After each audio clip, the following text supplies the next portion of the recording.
different frequencies can travel at different speeds too. So sound is a lot different on Mars than it would be, but for no other reason than just the sheer thought of like, what would you have to do and know to do a POTA on Mars? I want to, take time to read this NASA book on Mars propagation. Yeah, I bet you all the ionization is totally different.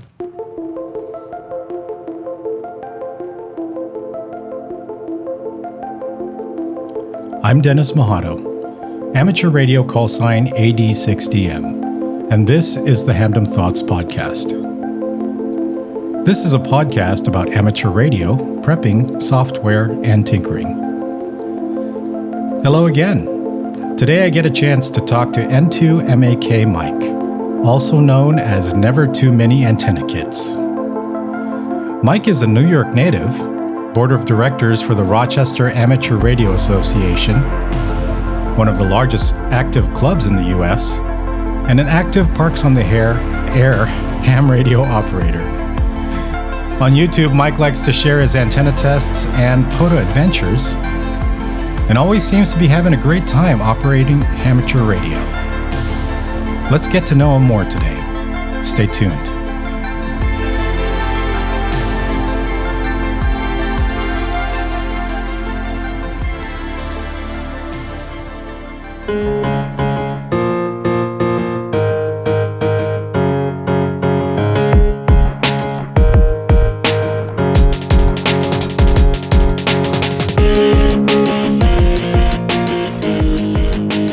Mike, welcome to the show. How's it going? It is going awesome. Thank you so much for having me on. This is wild. Well, it's a pleasure to have you on. You got this, before we were just talking, and you have this great boom mic, and your audio sounds great. We're on a Zoom call right now, but it sounds fantastic. Good. I got a lot to compete with you as far as audio. I got a ways to go, but I'm glad it's doing the job. Well, yeah, despite all the gear, there's still mess ups. You may have even heard it in that intro just now, but we're just going to roll with it, Doing it live. Yes. So it's evening time. It's 5 p.m. for me here on a Friday, and so that means it's 8 o'clock for you in New York. Yep. So it's pretty late for you. I'm glad you're on at this late hour, but hopefully it will be worth it. Yes. I like to call you the smile of POTA. I think I've mentioned that on Twitter. And it's always because you got this huge smile on your face when whatever you're doing, if be it POTA or whatever, testing out some new antenna, some vertical, you just got this big grin on your face. Always seem to be having fun out there operating. And ham radio is fun, and yeah. I say, like, I waited 40-something years to get a hobby. Like I'm gonna have a blast with it. I've waited this long to find something that I can get into. I'm gonna do it. It's gonna be fun.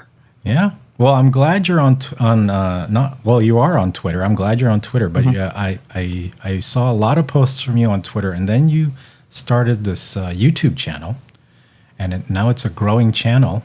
Where you talk about antennas, radios, and you always are sharing your Parks on the Air adventures. I was looking at your Parks on the Air stats, some 10,000 plus QSOs, 88 parks they activated. Add up. Yeah. It's just amazing, just the level. And here I am. I haven't even done a single park yet. Can you believe that?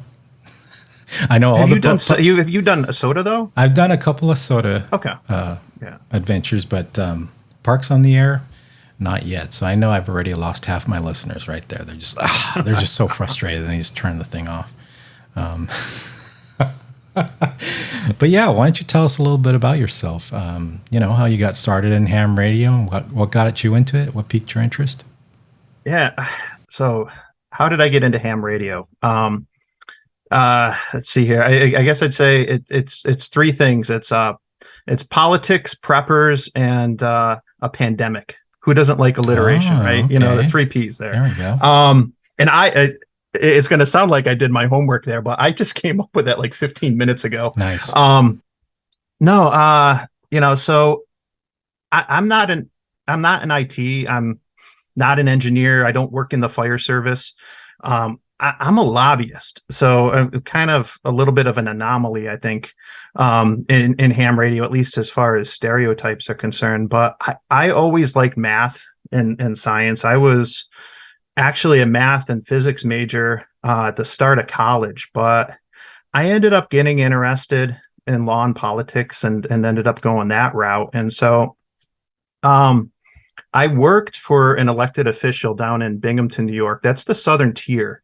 So it's right near the Pennsylvania border. And I mean, it's close enough where, people just, you would go get gas and cigarettes and fireworks in PA. It was just cheaper and easier to do that. We were right there. But we also had in Binghamton was, you had two major rivers that came to a confluence. And it was the Susquehanna and Shenango rivers.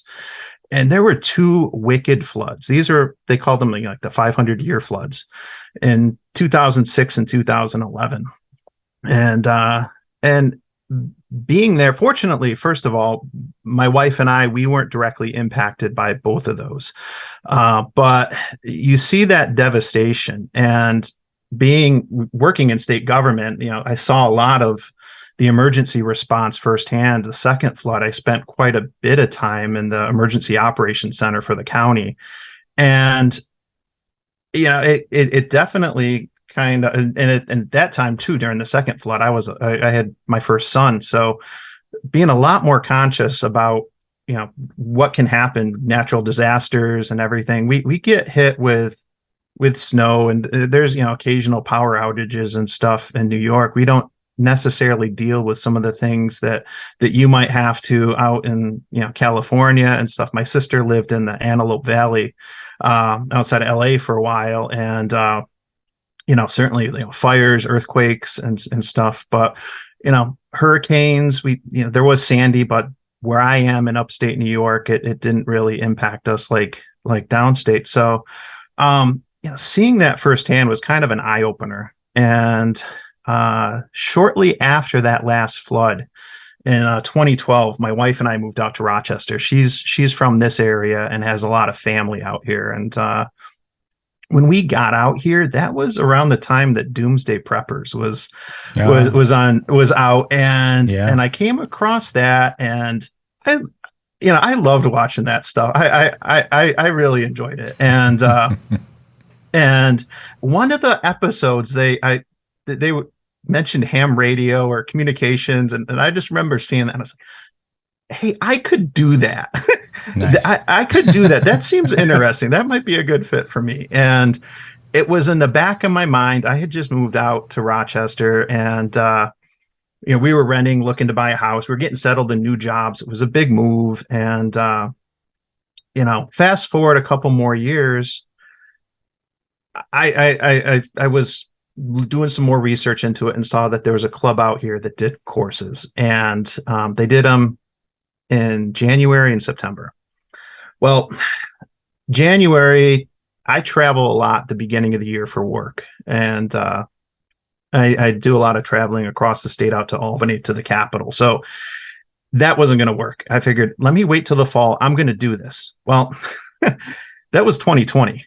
So, a couple months into the year, the pandemic hits now, and everything is shut down. So that fall, I started looking into it again. Like, are they at least doing testing or something? Maybe I can just get a book and do this on my own. And sure enough, I looked. This was in November. I saw that there was a test coming up in like 2 weeks, and I downloaded the Fast Track Ham audiobook. I used that for all three of my exams. I would walk for 2 hours a day and just binge it, listen to as much as I could. Later in the day, do ham study, and I did my tech in November. And at the time, I thought that was going to be it. I thought that I'm just, I'm going to go get a HT and that'll be the end of it. I'm ready to go for disaster. And I got on the air, and I must have just struck gold, because I talked to one of the nicest hams I've ever met for my first contact when I got on a repeater. And His name's Tim, WB2KAO, and he's got a repeater out here in Rochester. He does a net on Tuesday nights, and he's blind. He's just one of the nicest people, one of the happiest people I've ever met, and that's saying a lot because he's a Mets fan, and I've never seen a Mets fan so happy. But we had a good QSO. I overcame my mic fright, and he would say to me, the Tuesday nights, he's like, I hope you're, continuing your studies and staying in that academic mode and continue on. And he was really encouraging. And I thought after a couple of weeks, I'm like, you know what, I'm going to do this. Well, this is still fresh in my head. And I started studying and did the general in January and then the extra in February. And I just, crammed just, 1 month at a time, just as much as I could. But what was interesting is I'm studying and I'm talking on repeaters. My older son, who was 11 at the time, he got in. He's like, I want to do this too, Dad. And so he did the clubs course, and he wasn't the only kid in there. There's I think 2 or 3 other kids his age. He did that January to March, and he got his tech and then upgraded to general.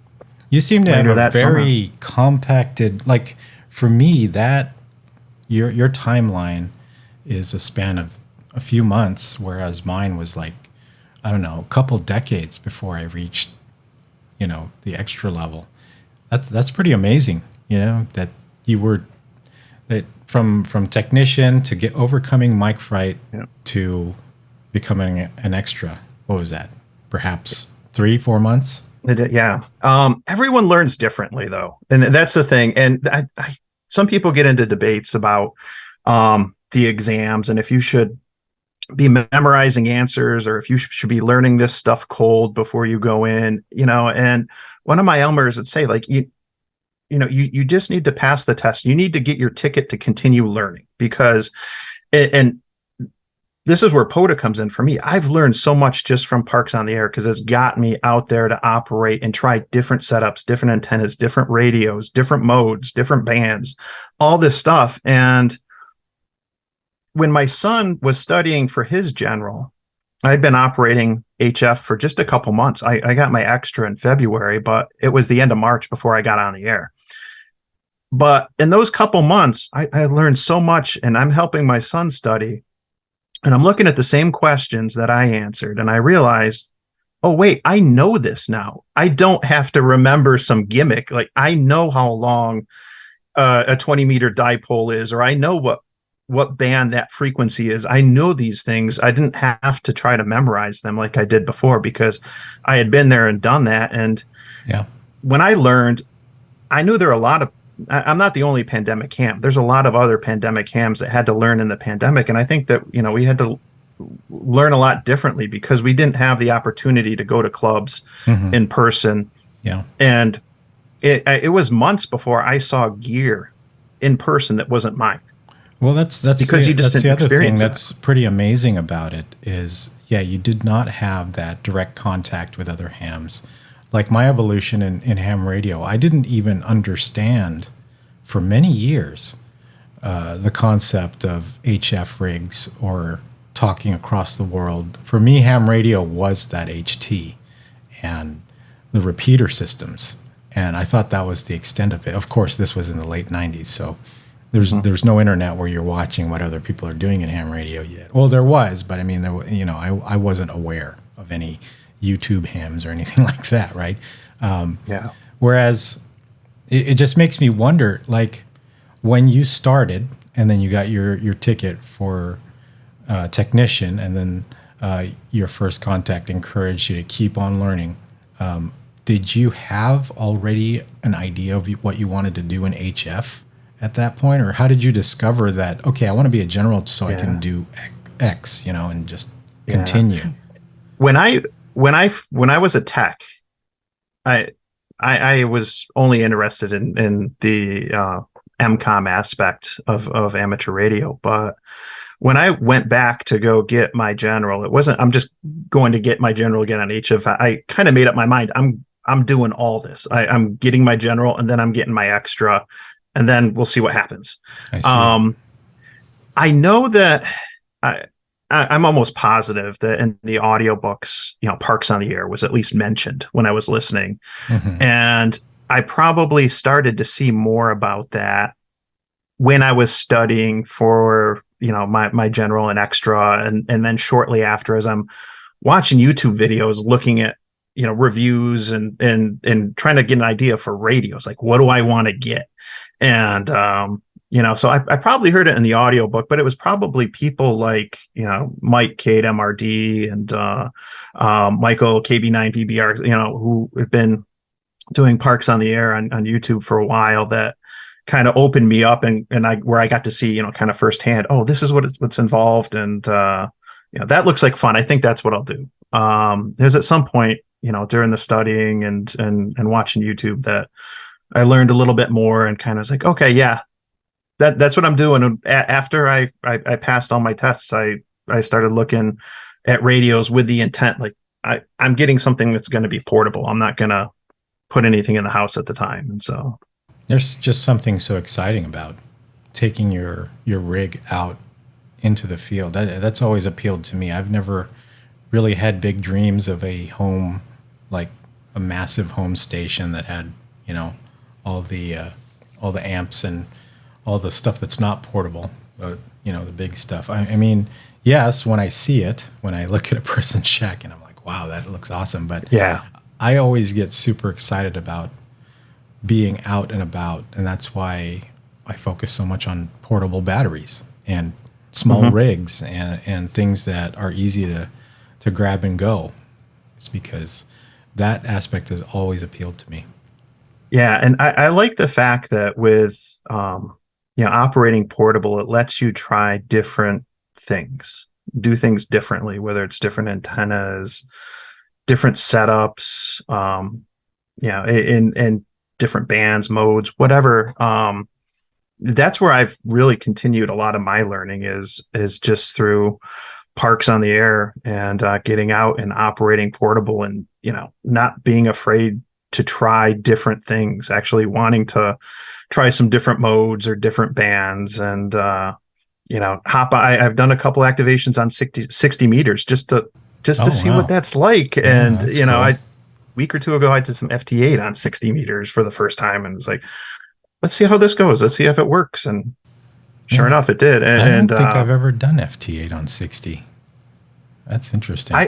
I wanted to get a couple contacts at this one park because I'm working towards what they call the N1CC award, which is you got to get contacts on 10 different bands at 10 different parks. And so if you start doing the math or counting on your hand, like you really got to get quite a bit of bands and you got to work in some ones like whether it's 6 meters or 60, and in addition to common ones, whether it's 20 or 80 or things like that. So I spun the dial. Channel 3, which I had heard was apparently where, FT8 and some weak signal stuff takes place on 60 meters. I heard the noise and I was spinning the dial and it's like, okay, we plug in the computer and let's see how this goes, and got 3 contacts. And so I think on your QRZ, it says that you started as an SSB person and then turned that around and now you're trying a lot of digital modes, right? Yeah, I did that for a year and, it was almost a year to the day or so before I finally, tried FT8 and whatnot. But SSB is probably like the preferred mode. I like to get out and talk and stuff, but at the same time, it's nice to have options. And doing digital is let me get on band like 30 meters and and whatnot. So. Like I said, I prefer SSB, but sometimes it's good to have options. There's definitely some ups and downs with this the band conditions in the solar cycle, and sometimes you need to lean even harder on some weak signal modes like FT8 to get it done. And so and sometimes you just got to eat and you want to enjoy your coffee, for a little bit. Exactly, you don't want to be tied up. You don't want to have to talk to anyone, all the time. So your typical loadout is some kind of a digital interface, like a sound card, and you bring your laptop with you. I first had the G90. That was my first HF rig, and I did a lot of back and forth with that and an 891. What do I get for POTA? And I ended up going with a G90 because it was a couple $100 cheaper. And I knew I was getting into this for the first time. I don't come from a ham family, so I knew that there was going to be a lot I was going to need to get. And it wasn't just the radio, coax, and antennas. I knew that at some point I'm going to need to buy a soldering station. I'm going to have to get an antenna analyzer, this or that. So, I went on the cheaper side with the G90, and the fact that it was a lower power radio, I think was extremely helpful. I know there's a lot of people that'll say, don't get QRP for your first radio. And I'm not talking about going out and getting a 5-6 watt radio like the 818 or 817. 20 watts is pretty solid for something like POTA. You can, whether you're doing a dipole or a ham stick, you should be able to get things activated. But nonetheless, when you're operating with lower power, you start to pay attention to the whole station, the feed line, the antennas, the configuration. And I think that was definitely advantageous for learning. I had to use a digi-rig to connect that. Yeah. I have since sold the G90, and I have an ICOM 705 and a 7300 that I use. I've been taking the 705 with me a lot more because whether it's travel for work or family vacation, it's just, I have everything in a camera bag. And whether it's, the mask, the antenna, everything's there. And I can just grab and go, and it doesn't take up as much space. But both radios are great for portable operations, and they're a lot easier for the digital modes, I learned, because the built-in sound card, I can just plug in and I'm good to go. I never really thought of the 7300 as a portable radio, but that got blown away when I saw Mike K at MRD do it once. He took it out. He brought a big battery with him, and I was like, okay, so it's a perfectly portable radio.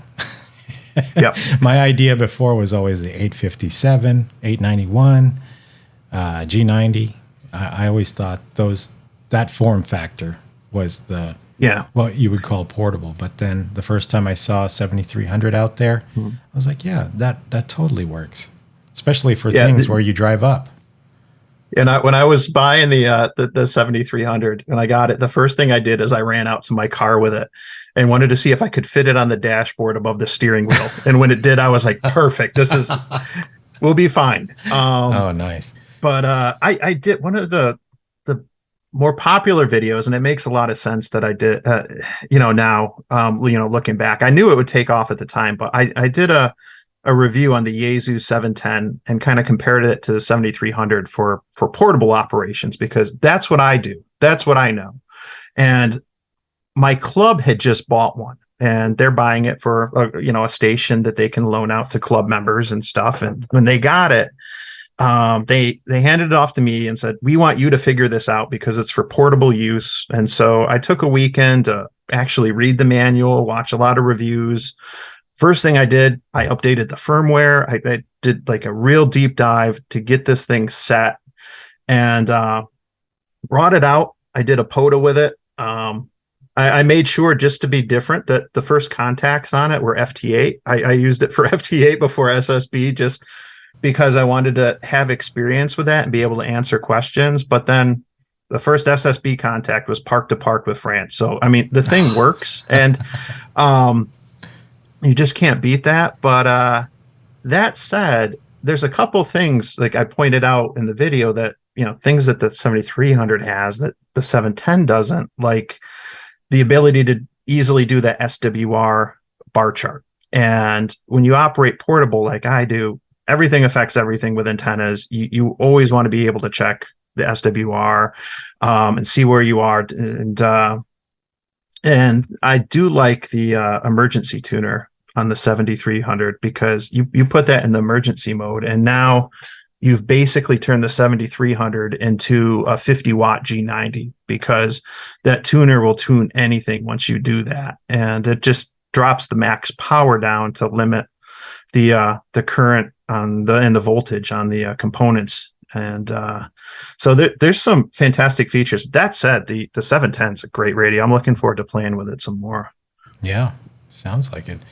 And I mean, you kind of answered one of my questions already, but how did you get started in POTA? I mean, why that in particular? Why did it appeal to you? I jokingly say that, being a pandemic ham, I just wanted to get out of the house, man. I got a wife and kids, and I was working at home, like, get me out of here. Come on. Something just appealed to me, the idea of going out to these parks. And I'm very fortunate being in New York, a state that has, I don't know if it's a unit of measurement, but we have a crap ton of parks. And I can drive, I'm spoiled. I can drive 15 minutes and be at a twofer or a threefer, where you have 2 or 3 parks and trails overlapping. So it's easy for me to get out and get to these parks. It's, it'd be a lot harder to do what I do if I lived in a state where I had to drive a half hour, 40 minutes or longer to get in between parks. So it's certainly advantageous here, but I kind of like the idea of just getting out there and, going to these parks. And some of the places I've been to, I never would have set foot in some of these forests and some of these lakes had I not been doing parks on the air or summits on the air. There's just some amazing parks, and it's great to get out and enjoy them and just be there. Yeah, just get you out the door. And there's a mindset shift as well. I could imagine it's like kind of like when you go to the gym, or you go to, in my case, if I go to I take martial arts. So if I go to the dojo, then there's this shift in mindset where you're like, okay, we mean business in this activity now. Mm-hmm. And being in a parks on the air, if you go in a park, you're thinking, okay, time to do ham radio. Let's get this working.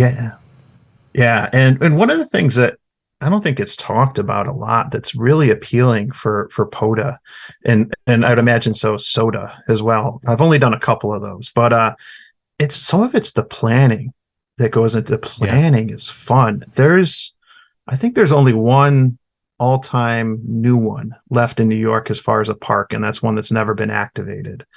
And if it's the one I think it is, it's an island, it's a wildlife area, and it's permit access only. So it's not going to get done anytime soon until, one of a handful of hams that do POTA and have boats get a permit, which is done on a lottery basis. So but that said, whether it's planning for some of these all-time new ones, which haven't been activated before, and there's usually a reason for that, because they are just in the middle of nowhere and there's no one around. It's not easy to get to them.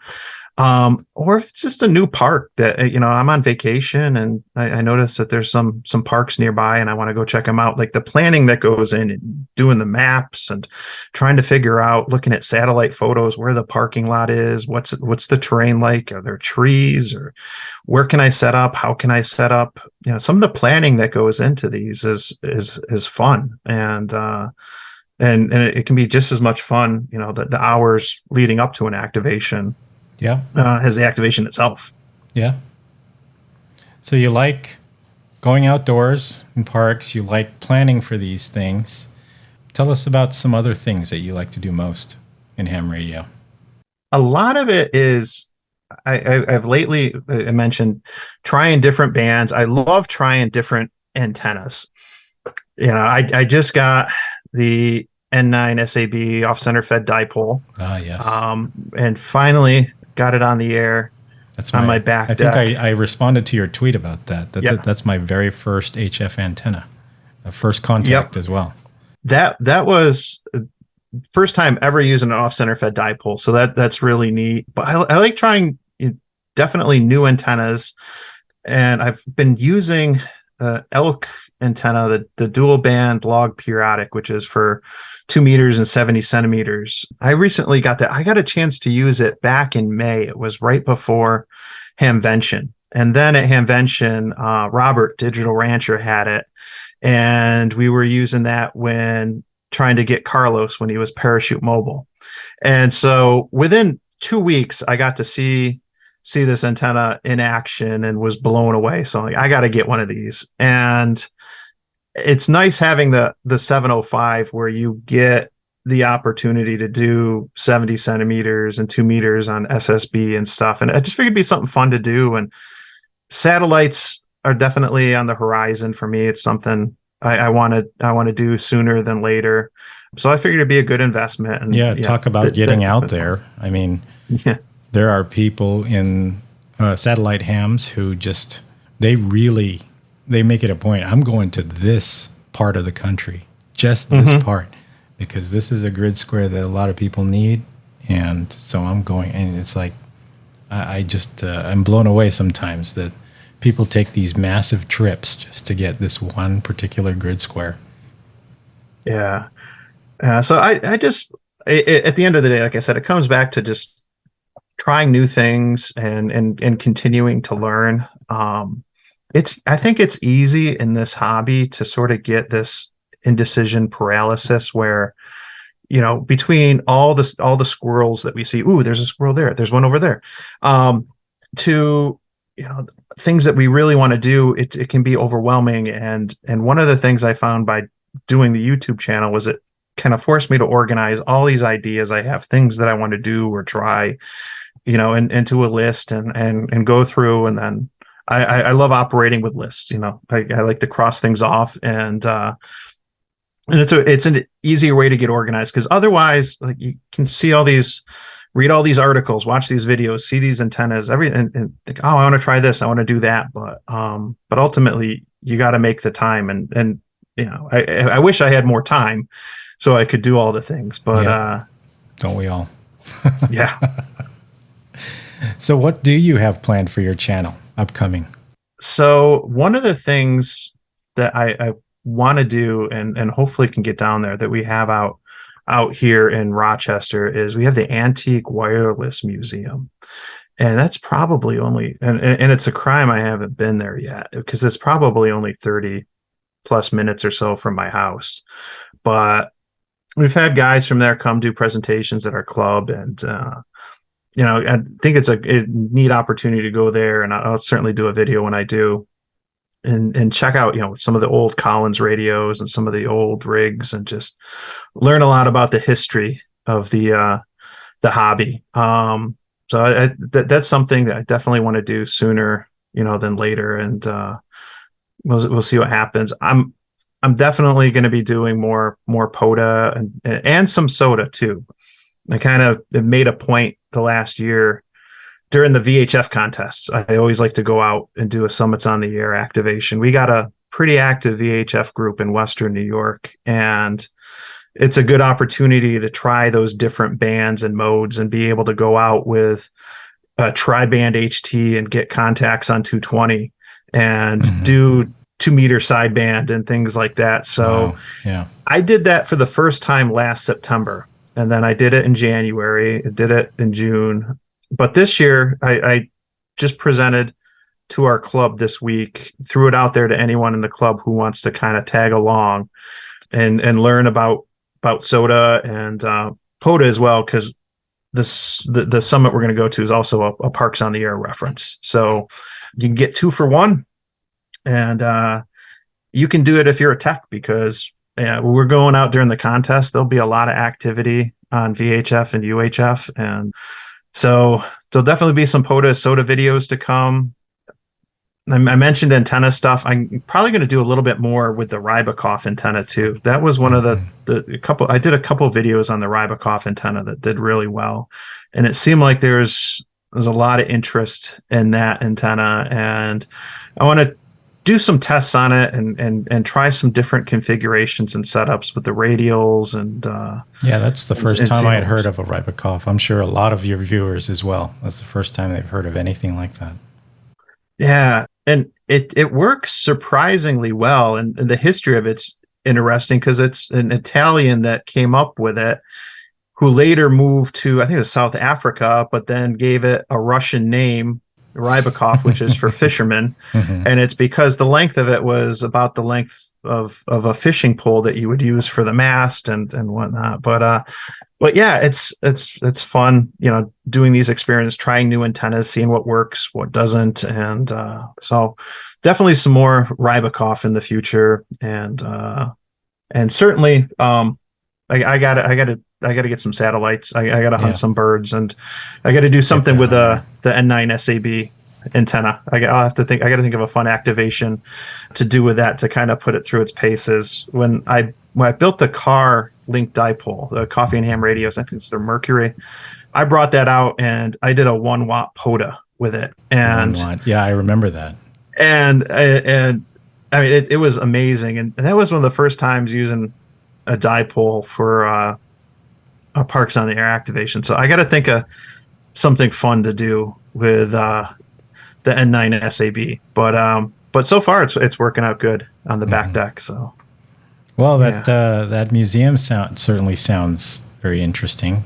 Seeing all the different rigs from ancient times, I guess.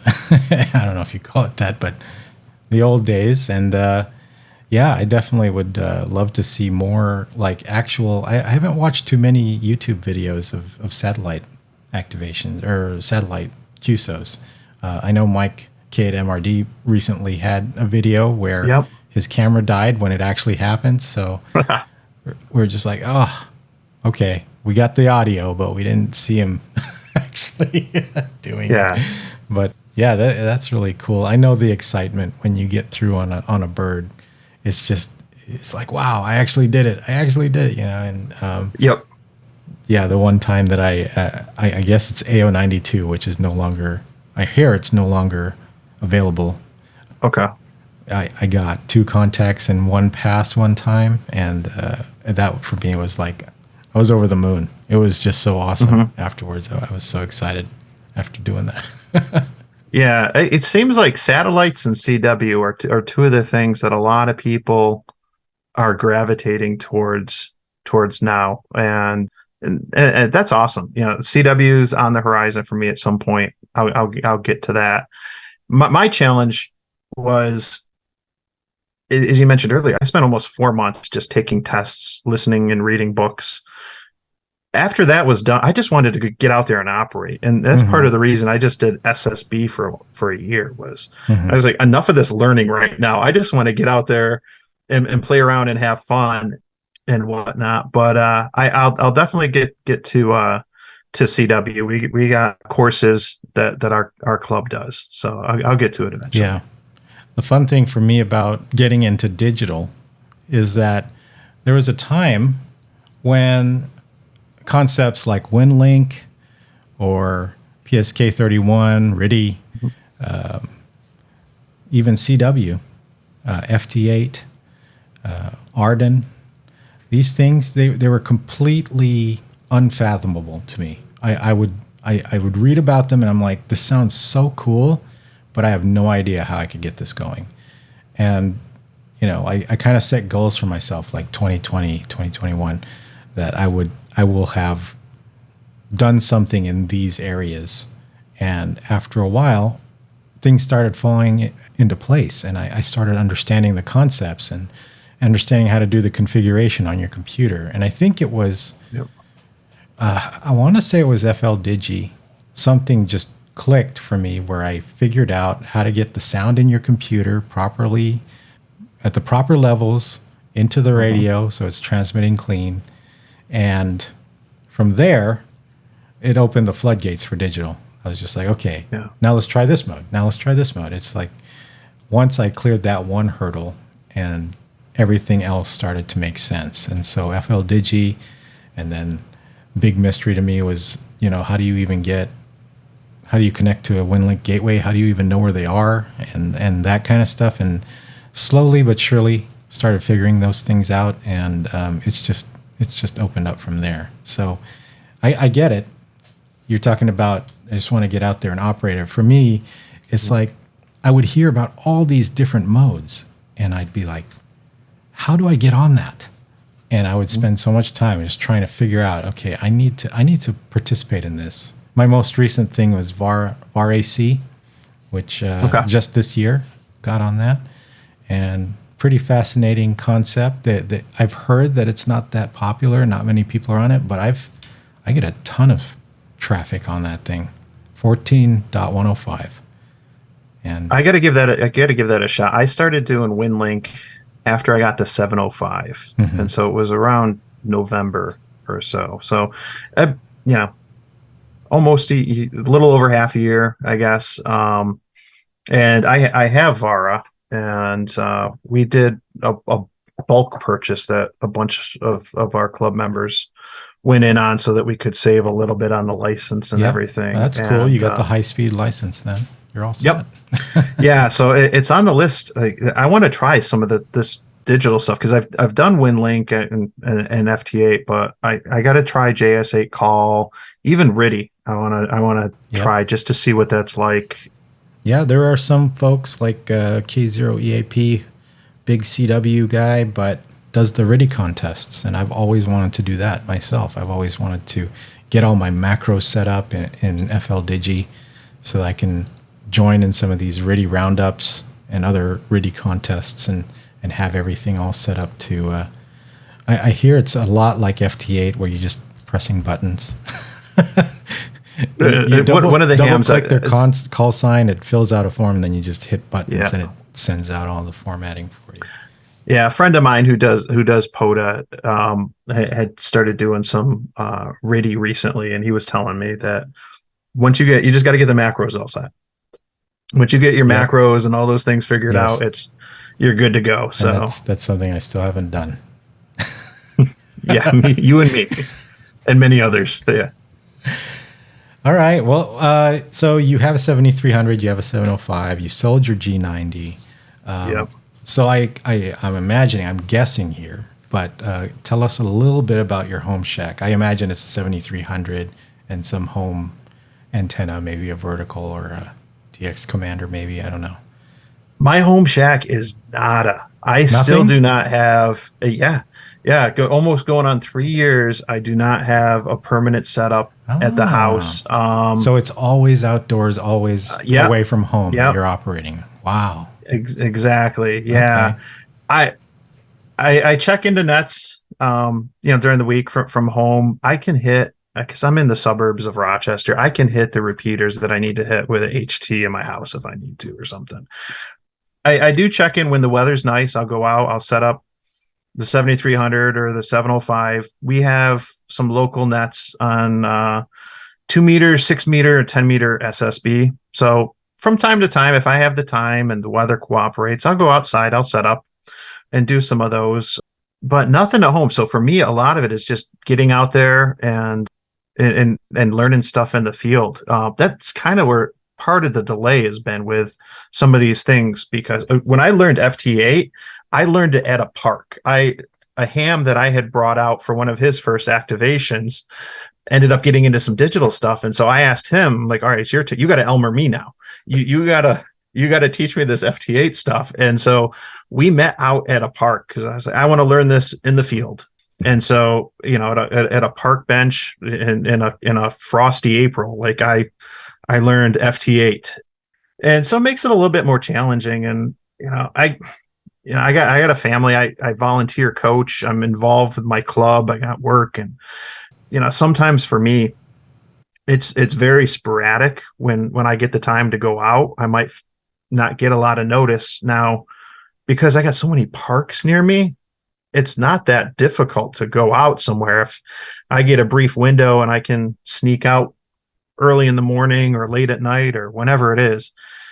But when I only get a little bit of time, it's not necessarily conducive to like, oh, okay, let's try to figure out RTTY and macros right now while we're at the park. Yeah. But I'll get to that eventually. We did some construction though on our house shortly after I got licensed, and that was the delay. We put in a deck and a patio, and I wanted to wait until those got put in before I figured about routing coax.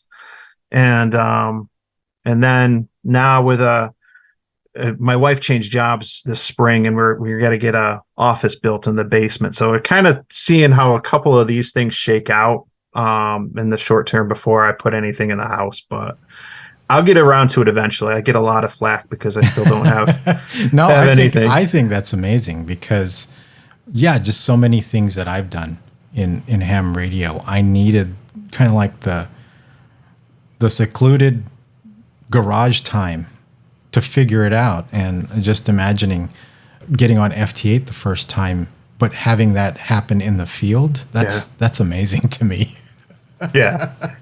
Yeah. And I, when I was doing WinLink, I did a WinLink class, and I've been doing it for a little bit, just VHF with one of the local gateways, but I wanted to learn HF, and somebody locally pointed me to this club down, I think they're in like the Philly area, and they were going to be using 80 meters in the morning for it. And well, I got a 80 meter end fed, but I don't know how well that's going to fit in my backyard. I've never set it up there. So like the night before the class, I had to go, I made, like I think a 71 foot random wire.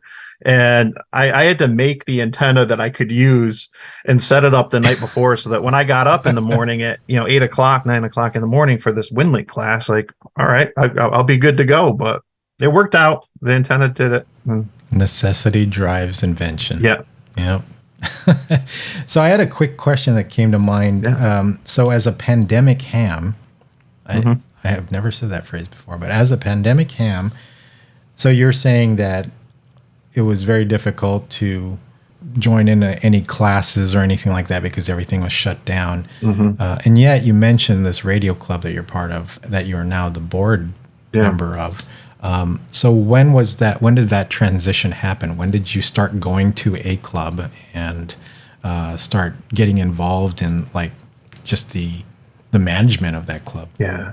They started doing, I don't know how soon they started doing meetings. I did my tech in November, and I joined the club right before I took my exam, because if you joined without a license, you could join like at a lower rate. So I only paid like $5 instead of $10 or whatever it was. So I joined before I had a license, and then I got my license, and it's November, so there was the holiday, like Christmas, New Year's, or whatever. So, but it was sometime probably January or February. They were doing virtual meetings, and we still have the virtual option. At some point in the last year, you started seeing more people go out in person, but it was that summer. I hadn't even been a ham for a year. I'd only been on HF for less than 6 months, and one of my Elmers reached out to me, and he's like, "Hey, we have elections for the club in September. What do you think about being on the board? We'd like to have somebody who's newer, and here's what would be involved." And I was a little reserved at the time because with the kids and sports and everything else, I didn't know what to expect as we were kind of going to come out of the pandemic, if all of a sudden I wasn't going to have this time and it was going to be a bit of a challenge. But I agreed, and I just sent in my bio for our next election. So I'm happy to help out. I've always said, like, I was lucky out of the gate to have a lot of people who were encouraging, and I found that our people in the club and hams I've met out here have been nothing but helpful and positive. And I just wanted to kind of give back and try to help others in their journey too. So what are some of the things that you do as a board member? Attend extra meetings, really. No, there's a couple things, and I'm learning some of this firsthand too, because again, this goes back to being a pandemic ham, and things were done a little bit differently like the first year or so that I was involved. But we do a ham fest, which is in June, and so a lot the planning, the helping, the volunteering for the ham fest. We have our annual events. We do a picnic in the summer, and I'm just learning, we do a banquet in the fall, and there's an auction later in the fall or the winter. Some of these annual events. But one of the things that I did to kind of put my own, spin on things is I organized. We call these sessions academies. I did a POTA academy in the spring, and essentially we got a park pavilion. We did it intentionally, the Support Your Parks weekend, where we knew there'd be a lot of activity, and we had 30 something people that turned out for this, which was just phenomenal. Wow. And we set up a couple radios. The 710 was one of them. We had just got it like weeks before. So, I mean, this was kind of one of the maiden voyages for it after I used it, and set up a bunch of antennas, different modes. We had people doing CW, digital, SSB, and myself and a whole host of others who are active in POTA locally, just to talk to people and show them the ropes. And we had, I think, 3 or 4 people came. It just coincidentally, the licensing exam was that day. We had one person show up who had just upgraded to general, and then 2 other people show up that had just gotten their tech. I mean, they came right from the exams to the park. Immediate application instead of having exactly. to wait. That's great. So I have a lot of fun with POTA. We've talked about it, and so I figured, well, let's kind of throw this out to others. People know of it, they hear it, they see it. If they're interested, let's pick a date and go out to the park and have fun. And I'm trying to do that with SOTA now, with the upcoming September VHF contest. I think it's like September 9th. Nice. If weather cooperates, there's a 1-point summit that's maybe a 20-minute walk in on a trail. It should be pretty straightforward as long as someone's able to do that walk. You mentioned that you have many parks within a very short driving range from you. How about SOTA peaks? Is there a lot of SOTA peaks in your area? Not yes and no. What I've focused, I've kind of looked for ones that overlap with POTA, just because I want to do both if I can. But the challenge, and I haven't dove into it a lot, is because unlike POTA with SOTA, there can be a lot of private property in issues with that. And at least where I am, it seems like most of the summits involve private property or real close to it, and might have limited access because of that.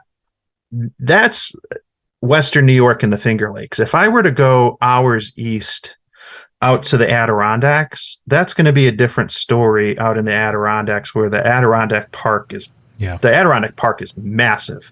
And a lot of that is going to be public land, and you're not going to have issues and have to worry about trespassing or getting permission or anything like that. So, but the closest one that I go to more often than not is maybe a half hour, 40 minutes away. So it's not bad. That's totally reasonable to drive down, hike in, play radio for a few hours, and get out. So I keep forgetting to do this, but I've been throwing around acronyms, and there are people who come to the podcast, and this is the first one they're listening to. So POTA is Parks on the Air. It's a program here, and it's international, but it's very popular in the U.S. now. And then there's SOTA, which is SOTA, Summits on the Air. That is climbing a peak and getting anywhere from, 1 to 5, 7? I can't remember the maximum number. 9 points? Everything I've done is 1 point, so... I used to think there were 14 points, but when they were talking about 14ers, it's really 14,000 elevation, not 14 points. So I don't remember the top number of points. 8-pointer, perhaps? I'm rusty. I'm sorry. All the hams out there, I'm sorry. I forgot. But so those are the 2 things that we're talking about. They're activities where you bring portable stuff. And I'm finding that POTA, from all the different YouTube videos I'm seeing about POTA, is getting more and more like SOTA, where they're bringing smaller and smaller radios, packing very light. When you're climbing a mountain, you have to think about the weight of all your gear. And people in the early days, which is like 2018, 2017, people would say, oh yeah, POTA, you just drive to the park and bring all the gear you want. But no, that's not so much the case. We have some people now who are actually hiking a significant amount into a POTA, a park that they want to activate. And so they're also thinking about as light as possible, very tiny rigs like the True SDX, or even one of those little Altoids radios that K6ARK likes to make. and then a random wire that's very, very small and packable, and a very small battery, and just trying to get out there, either CW or some other mode that you can use these very tiny rigs with. But the majority of POTA that I've seen, definitely SSB, and definitely mobile radios. So your 891s, your 705s, and your G90s and X6100s, that kind of stuff. Yep, exactly. So are there projects that you like working on in ham radio? Is there anything that you're currently working on? Your QRZ says never too many antenna kits. So I imagine you have a lot of kits, antenna kits that you want to work on. I still have the K6 ARK kit. I got to figure out what I want to do with it. The channel, and I've been sitting on it for so long because I got it right around the time that I still had the G90, and I was thinking, oh, okay, I'll just do a random wire. But I've since sold the G90, and now I have a 5, and so I've been thinking, what do I want to do with this thing? Do I want to do a dipole with it? Do I want to do a random wire? And I mentioned it. I asked Adam this, not that he would remember, but at Hamvention I caught him real quick. I might try to flip that into an off-center fed. And I asked him if he thought that was feasible, and he did. So we'll see. Maybe I'll go that way with it. And depends how much I like the current one I just got. I've never actually thought of that. So you work a lot with tuners, I imagine, because you're talking random wires and off-center feds. But I've never thought of building an off-center fed before. Like I don't even know what kind of windings you would have to do for that. Yeah, and I've been looking at these, the POTA ones a lot recently, because there's that, and then the other kit that I recently got an idea for. And these are just, I'm kind of learning from everyone and getting inspiration from a number of different channels and other hams. But, you look at the NFEDs that are out there now, and what's popular is, you have everything incorporated into a winder. So it's easier to bring along. I talked about the Rybakoff antenna before, and it's a random wire. So you're worried about first an a 4-to-1, but then you need a choke as well. And so usually I'm bringing out both the LDG green 4-to-1 and then the blue 1-to-1. And that's not the most conducive for like backpacking portable or anything. So I've seen on YouTube, I think it was Jill, the radio prepper, did a 9-to-1 where he incorporated the choke along with the 9-to-1 transformer onto the winder. And I think doing something like that with a Rybakoff might be interesting, because if you can get, both of those onto a winder with what's then just, 26 feet of wire for the vertical, and then some wire for the radials, then you got a multi-banded antenna that is a vertical for the takeoff angle advantage and all that. You don't need too much height. Most masts, you shouldn't have a problem getting that up, in the air, and then you don't have to fuss around with like little jumper cables or an external choke and all these other things that go along with setting it up. So that's something I've been toying with, but I got to learn more about 4-to-1s and choke. So I've been trying to brush up on that recently. This is all something that just came to mind in the last week or so. So a lot of applied from what you were studying for those 4 months in 2021 or 2020. So favorite gear? What's your favorite gear right now? Commercial or homemade? The favorite commercial stuff, what I've been using a lot, and at least now we can talk about resonant antennas, because I definitely go back and forth between resonant, non-resonant. I go back and forth between QRP and QRO. Like I go back and forth between VHF and HF. Like I'm not beholden to anything. I'm not going to get boxed in or cornered in. There's just too much to have fun with. But the Wolf River Coils 213-inch whip, and then there's other quarter wave verticals that Chameleon, and others do. That thing is just fantastic. I picked it up at not this past Hamvention, but the one before, so in 2021, and then I got the new one this year. It's absolutely amazing. I've and it's so easy to tune it too. So whether you want to do 20 or you want to jump to 10 or anywhere in between, even 6 meters, I've used it on as a vertical. It's great for portable, and I use it a lot of times just on the mag mount of my car. If it's not too windy, then that's like a go-to antenna for a quick setup.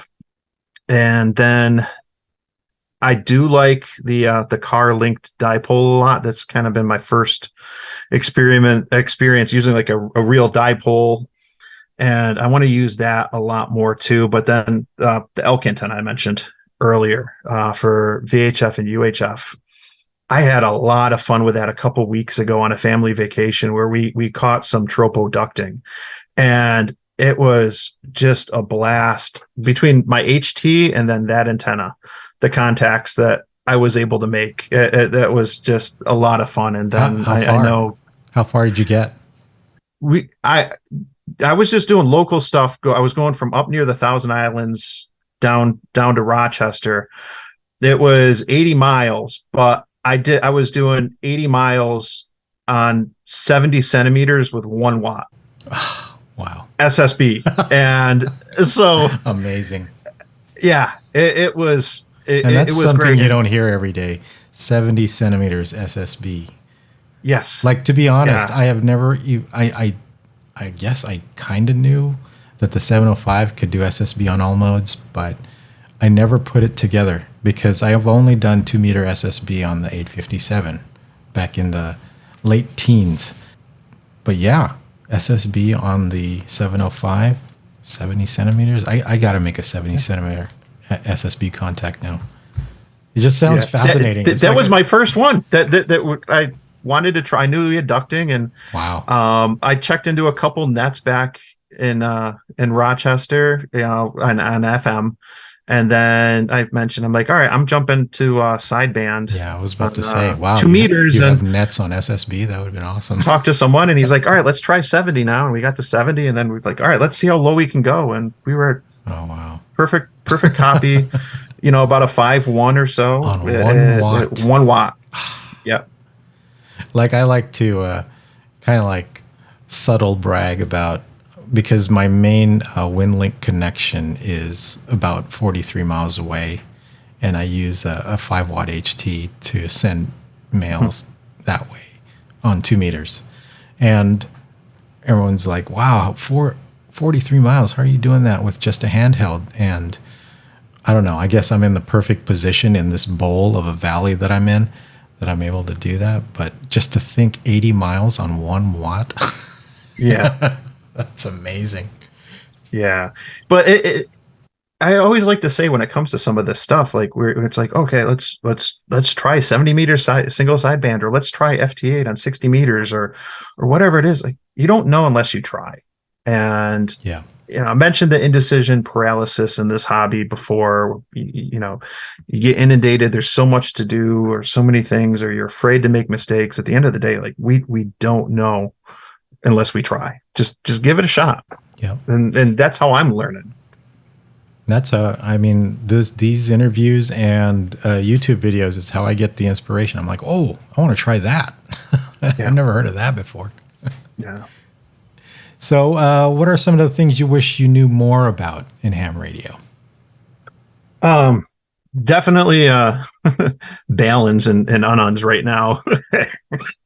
No, excuse me. As I'm talking about this, you got a lot of studying to do. Yeah. As it comes to this Rybakoff idea, and then that's certainly one of them. I picked up a couple books I'm going to read, and family vacation coming up, on propagation. It's something kind of interested in. So the guy that did the fast track ham audiobooks, he's been at the last 2 hamventions, and I picked up his actual physical book on radio propagation. I'm gonna try to read that on a family vacation this month. And then just because I've seen this and I finally was like, well, I'm going to pull the trigger and just buy it. It's only a few bucks.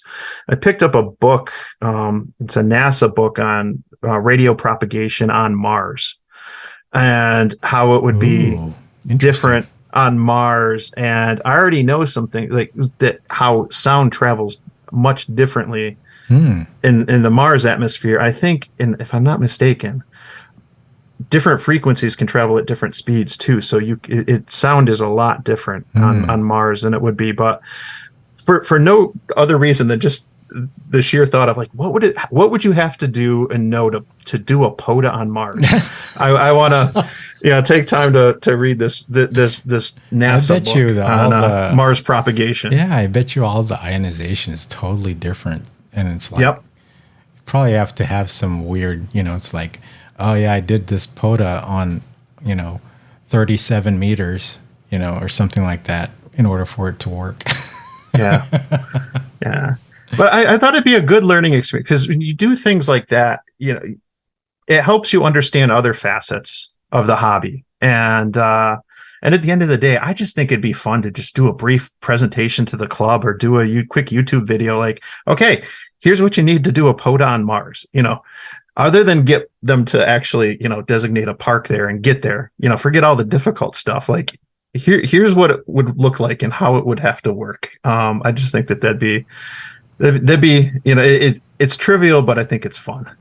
You get a lot of viewers from your club on your YouTube channel? I think I got some. I don't push out. I'm sure that a lot of people might not even know that I'm doing it in the club. Yeah. I've been kind of modest. I rolled out the channel slowly last September. The first video I did was the YouTube short where my son and I and a buddy did our first soda together during the VHF contest. And I just did a YouTube short, just threw it together and did a couple other shorts. But it was the beginning of this year, January, where I decided we'll go from vertical to horizontal. We'll actually do some regular stuff. And I wasn't sure what was going to stick or not. And, but it's been a great experience. I just been pretty modest and haven't been pushing it out a lot. I got family and friends that don't even know what I'm doing. Yeah, that's very similar for me.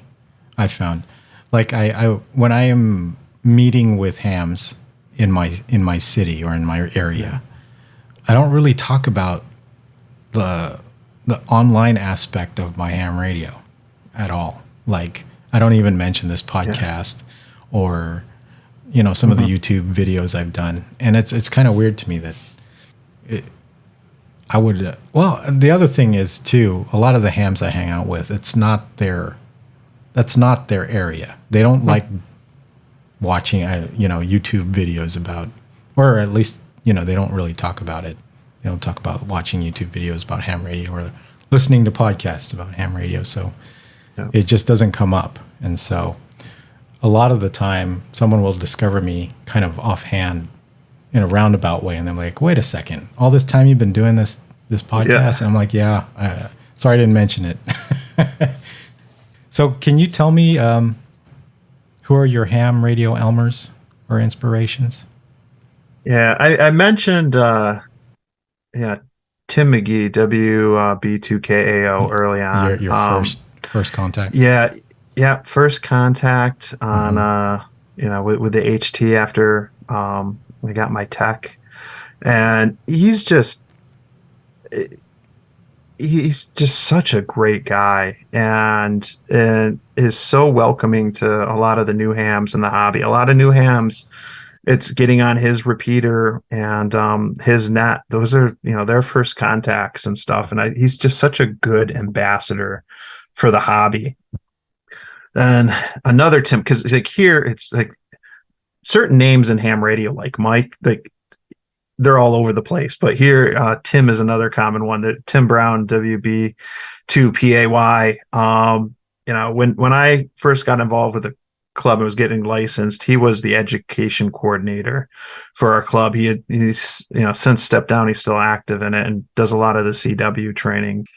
But both Tims, I mean, it's just they're so knowledgeable and just been absolutely encouraging, especially Tim Brown with my son when he was getting licensed. He was great. And then the last I'll mention is Karl-Heinz Kramer.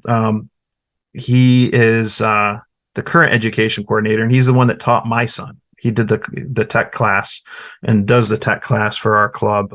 He's also the mapping coordinator for POTA in New York. So his job is to go out and put the pins all in the right spot at the park and check everything out. And he's just, I mean, he's an absolute brilliant person, and he loves getting out to do POTA too. So the three of them, from my club have been absolutely great.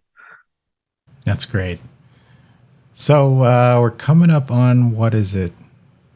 About an hour 15 here. Is there anything you want to say before we close here? Anything you want to plug or give advice about? I'm not. I thought, geez, it'd be like the Academy Awards. Like if I wanted to go and thank all these other YouTubers, and at the end of the day, like when I was at Dayton, not this year, last year, when we were at the first, it was at the Troll Pub, the first time they did the YouTubers meetup and stuff. Tio was at the bar when I was going up to get a drink, and I thanked him for a video that he had done recently.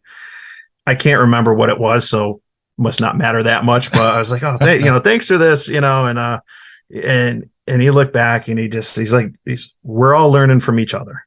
And, yes. At the end of the day, I've learned so much and gotten such wonderful support from others on YouTube. I learn a ton. I get a lot of inspiration. And like I said, a lot of support from all the guys, whether it's the guys from Coffee and Ham Radios, Ham Radio Clubhouse, everyone. Like, they're just absolutely fantastic.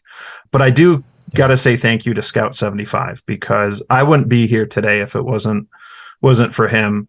I had started just throwing out a couple videos earlier in the year on my channel, and I like his stuff a lot. Mm-hmm. We have a lot of similar interests, and I noticed he was putting out videos right before Clubhouse, and I reached out to him on Discord and said, hey, you mind if I piggyback with you? And he was like, nope, come right along. And since then we've reached out to a couple other guys, have quite the playlist on Tuesday nights, but that was important for me, because that kind of gave me this schedule and, something to aim for, to try to get something out every Tuesday or so. And now that we got, 4 of us right now, and hopefully that continues to grow, don't feel the pressure if I can't get something out because of work or family or whatever, then it can wait a week. It's no big deal. But thank you, Scout. I appreciate it. Yeah, Scout's great. And very interesting videos as well. And yeah, I think there's a lot to that. If you have a feeling that you want to do something like a YouTube channel or a podcast, or even YouTube Shorts, or even something on TikTok or Instagram, setting a schedule or being held to a schedule by someone else is a huge help to getting that done. And so, yeah, definitely. For me, I have this self-imposed. I kind of want to make Random Thoughts. There's an exception with your episode today, but I want to try to get one out every other week. So this one is probably coming out a week after the previous one that just released. But I know that Huntsville's coming up, and I hope to have some conversations with people over in Huntsville Hamfest in Alabama. And I think that's, for me, is kind of like the happy medium of getting content out regularly, and also, having a sane schedule where I don't feel like burnt out or too stretched with all the other stuff that's going on. So, yes. And you say you're modest about your channel and that you didn't really sell it too much in your club, but super glad you did it. The moment I found out about it from I think it was either mentioned, I don't know if I found out about it on Twitter, but as soon as I saw one of your first videos when you started the channel, I was like, oh yes, all right, I'm subscribing to this, and I'm glad you do it. Always a great time like I said, you're always having fun, it seems, and you just add. It's kind of like I get the same feeling that I get from Mike the first time I watched him. The guy's always laughing, right? Mm-hmm. You always seem to be enjoying, and you're just like, okay, let's see what we can do with this, and very interesting to watch. So, for my listeners out there, if you're not aware, the channel's called N2MAK Mike. It's a very simple channel name. There's no no flashy catchphrase there. Yeah. It's just who he is, and that's his channel title. And you can find it on YouTube. I think how many videos you got up there now? Let's take a quick look here. I'm not sure. That's actually interesting. 36 videos. The latest one that I see here is Black Pond POTA. Yeah. But you could see in there, you got some grilling. You got the Wolf River coils in some cases, but definitely a lot going on there. So check it out. Yeah. I kind of one of these people when it comes to, doing things that have a tendency to like overthink. And I think that's common in the hobby to begin with, but I put the channel together as tempted as I was, like, oh, I got to come up with a name. I got to come up with a logo. I got to do all this stuff. I just went with it. And I realized after a few videos, I kept saying, hi, I'm Mike, N2MAK in the beginning. And I'm like, let me just go with that for the channel name and just Mike, N2MAK. Yep. I'm already saying it. It was just natural. I'm not going to overthink it. Just do it. I actually reversed that. I said N2MAK Mike, but yeah, now that I'm on the page, it's Mike N2MAK is what you're looking for in the search box, and you will find it. Or if you just even type his call sign in there, you'll find it right away. But great channel, highly recommend it. Let's get him over 1,000 so that he can monetize. Make all that money, yeah. I can retire, yeah. Well, Mike, thanks so much for joining us. Is there anything else you wanted to say or plug? I guess it's just the thing I'd just say at the end of the day, like I did the channel because I wanted to help others. And I've been fortunate enough where I am that I got a great club and support system. But I know that that's not always the case, and it's I was getting a lot of questions, whether it's about antennas or POTA, and I'm just like, let me run with this. This is how I learned a lot of things was from YouTube. Let me just throw some stuff out there and see how it goes. I mean, at the end of the day, like in this hobby, opinions and answers are kind of a dime a dozen. They're easy to find. When it comes down to it, encouraging and inspiring others is what really gets results. And and that's kind of what I was hoping to do, is just encourage others, inspire them, just like so many have done to me. Yep. Well, thank you very much. Thanks for your channel. And thanks for being on this episode 2 of season 2 of Hamden Thoughts. It's been great having you on. I've been watching, we've been on the Zoom call, and I've just been watching as your surroundings get darker and darker and darker. It's like it's getting pretty dark out there. I feel like it's like sprockets. Plus, you're wearing a black shirt, so it just looks like it's just you floating there. But yeah, thank you so much for being on. It's been a pleasure talking to you. He's what's your handle in Twitter? That's a mouthful. It's my last name, which is Kenner Connect. So Kenner good luck with that. If you can spell Kenner Connect, you can find me on Twitter. But it's linked from his YouTube, so that's cool. And then there's also an Instagram link from there. And then you have a website, n2mak.com. So not much there, but it's there. I own the domain names for that and some other things, and just threw it out there for now. But someday there'll be some Rybakoff merch there. We'll see. Nice. Yeah, there we go. Yes. All right. Well, thanks a lot. I guess I'll close it off here. Thanks, Mike. Thank you. This was fun. I'll say 7-3. 7-3.